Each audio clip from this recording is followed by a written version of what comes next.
আসসালামু আলাইকুম বন্ধুরা, welcome back to my new blog video. তো আজকে আমি দেখেন কোথায় উঠেছি, গাছের মধ্যে। এত এত গরমের মাঝে এই গাছে উঠে বসে থেকে বাতাস খাওয়ার অনুভূতিটাই অন্যরকম। তো আজ গাছে উঠেই ভিডিও করতেছি। দেখেন আমি এখন গাছের উপরে। তো এভাবে বসে থেকে কিন্তু বাতাস খাওয়ার অনুভূতিটা অন্যরকম। এটা একমাত্র যারা গ্রামে থাকে তারাই আসলে বুঝতে পারবে আসলে গাছে উঠে বাতাস খাওয়ার মজাটা আসলে কতটুকু।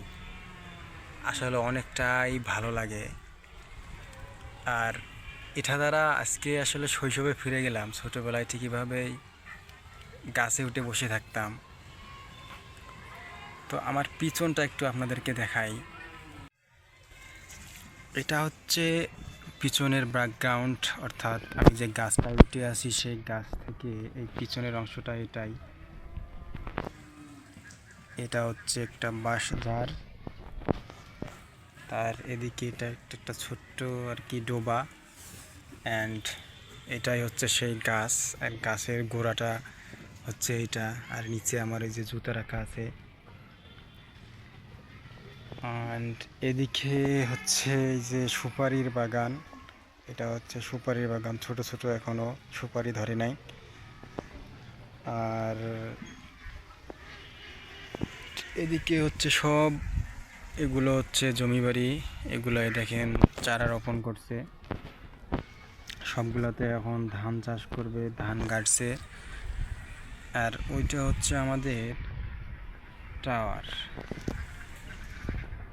বেশি জুম হয়ে গেল। তো এই যে এটা হচ্ছে আমাদের সেই টাওয়ার। এটা মূলত বাংলালিংক টাওয়ার।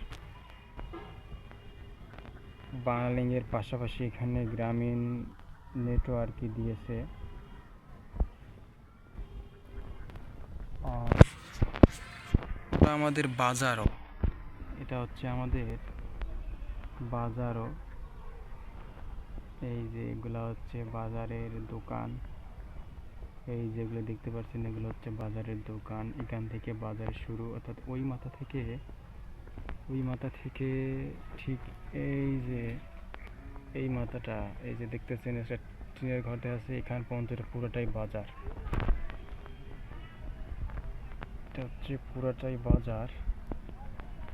এই যে কিছু মানুষ ওখানে এই যে কাজ করতেছে। এই যে কিছু ছাগলও আছে, লোকটি দেখেন ছাগল চরানোর জন্য আসছে। তো গ্রামের এই দৃশ্যগুলা বেশ ভালোই লাগে। যারা গ্রামে থেকে বড় হয়েছে তারাই আসলে গ্রামের ভালো লাগাগুলো আসলে বুঝতে পারবে। গ্রামের এই সুন্দর দৃশ্যগুলো যারা মূলত গ্রামে বড় হয়েছে তারাই আসলে বুঝতে পারবে যে আসলে গ্রামের মজাটা কীরকম। শহরে দেখা যায় ঘরের মধ্যে বন্দি থাকা লাগে। এত গরমের মাঝেও সারা দিন রাত শুধু ফ্যানের বাতাস খেয়েই থাকতে হয়। কিন্তু গ্রামের হিসাবটা ভিন্ন। এখানে ফ্যান তো আছে ঘরেই, কিন্তু তার মাঝে প্রকৃতির যে একটা বাতাস, একটা যে অন্যরকম একটা যে অনুভূতি, সেটা মূলত গ্রামেই পাওয়া যায়। তো আমি সেই অনুভূতিটা নেওয়ার জন্যই আজকে এই যে গাছের মধ্যে আসছি।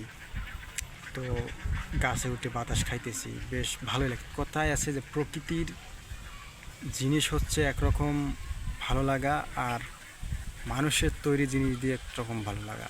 আপনি ফ্যানের বাতাসটায় যে বাতাসটা পাবেন, ওটার চেয়ে কিন্তু প্রকৃতির বাতাসটার মধ্যে শান্তি, শীতলতা, ঠান্ডা অনেক বেশি। তো আজকে এটাই ছিল আমার ব্লগ। তো সবাই সে পর্যন্ত ভালোই থাকবেন। আসসালামু আলাইকুম।